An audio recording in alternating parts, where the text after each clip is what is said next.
liturgical worship settings, and educational opportunities.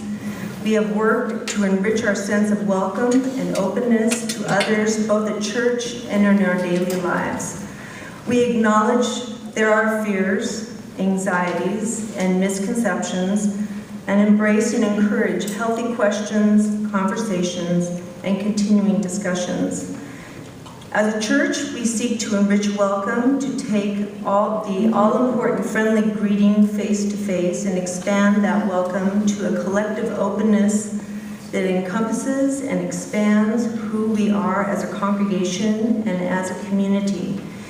We see that welcome is an attempt to embrace not only the part of the other person we find familiar, but to be curious and open to discovering that which makes a person unique. Tonight, our focus is on welcoming persons of all sexual orientations and gender identities. Discovering that a family member or friend is lesbian, gay, bisexual, or transgender, LGBT, can pose new questions about the way you think about gender identity and sexual orientation, causing you to reevaluate viewpoints that you previously took for granted. While this can seem scary, it can also be the beginning of a new period of learning and exploration. In such moments, issues of community, welcome, acceptance, hospitality, and reconciliation all become important. In an effort to celebrate and support diversity and to envision a society that embraces everyone, including those of diverse sexual orientations and gender identities, we present a panel discussion that will expand your awareness of these issues. Please welcome our panelists, which include Jack and Jean Center, who are parents of our senior pastor, Dan Center, also members of PFLAG San Ramon chapter, which is Keith Beck and Cheryl Beck, Ed Ness, and also folks from the PFLAG Oakland East Bay, which Catherine Lewis and Linda Lynch, and Gregor Rienzo, Anna Cherez, sorry about that, and Jenny Rienzo as well. Thank you very much for sharing your stories and experiences. Thank you very much.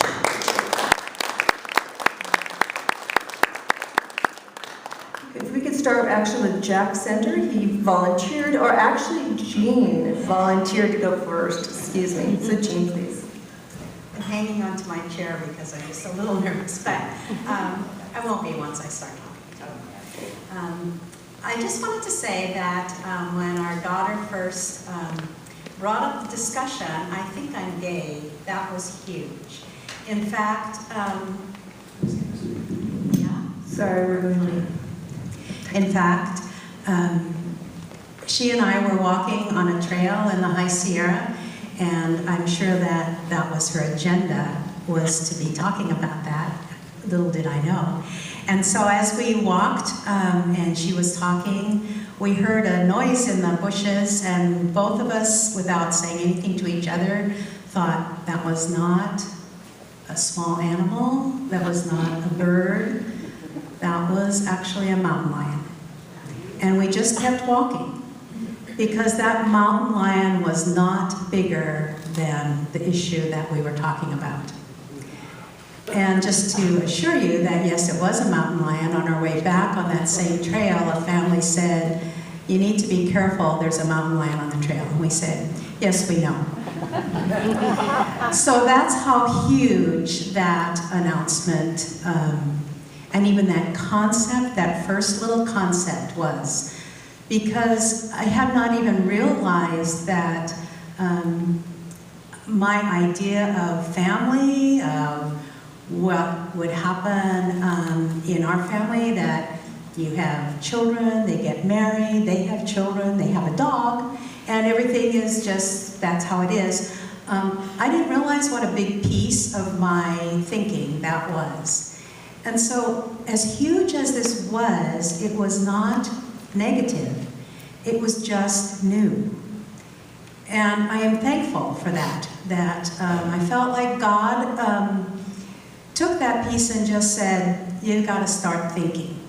You've got to start thinking beyond the box that you're in. And as I looked at her, I thought, she's still the same Julie that she was when she was born, when she grew up, and the same daughter that I have loved and still love. And this is just a piece that I need to adjust my thinking. After that announcement, I will say that I spent a very little time on how did this happen?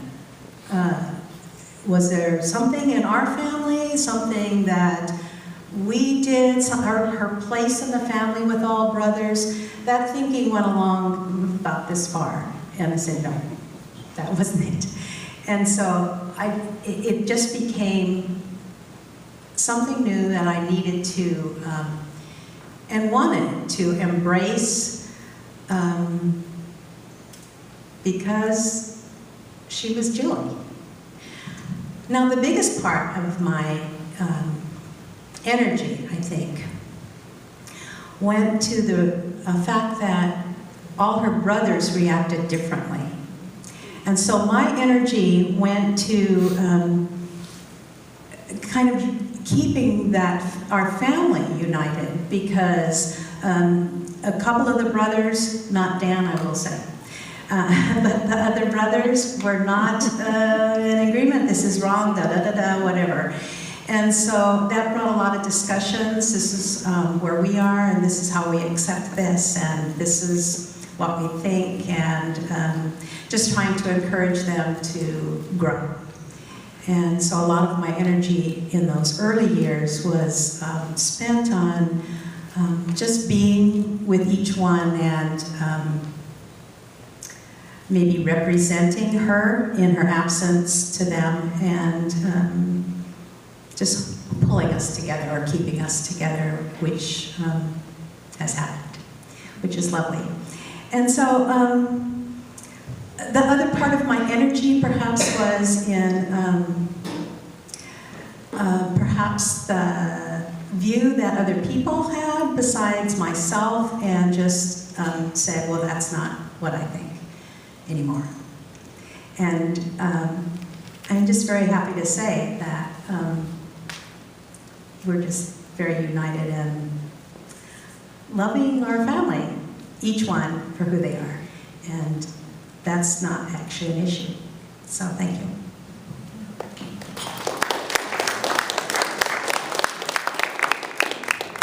Okay, I'm the father of the family. And I wrote down a few notes here, but basically, I don't think I could say I was really shocked when I first understood this change. And I kind of went into a feeling of denial, I suppose. I said, oh, this can't be, but it was so unorganized that I didn't, anyway, it was just a matter of a change, a major change. But thinking back, after she announced this and her lifestyle changed, one of the things that was frustrating for both of us, I think, was as she had various partners along the way over the initial years, first years, it was very difficult for us to become friends with one, and then there'd be another one, and change, transition all the time. So that was difficult, because they're all nice people. We liked all of them, but yet, you know, they wouldn't stick around long, it seemed like. So today, though, I think back of one discussion I had with Julie and her friend, that we were sitting in her living room or somewhere, and I said, you know, girls, that society does not accept this right now, and this is a tough road you've got ahead of you. And I was struck by the comment that, you know, we really didn't choose this situation for our lives. It's not something they chose to do. And that impacted me, because I think, knowing our daughter, that I'm sure she didn't just choose it, but it was always there with her. And then so now it's, like Jean said, there's really acceptance of the situation, and good friends with all of her friends too. The other day I heard a speech from Martin Luther King. You probably have all heard it many times, but he was referring to his race, and he says he would hope that his children would be judged in the future by their character, not their color of their skin.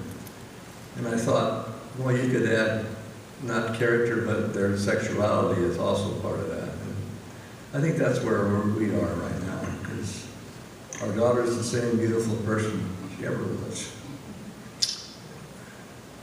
So I think that's, let's see. Yeah, I think that's about all I have to say.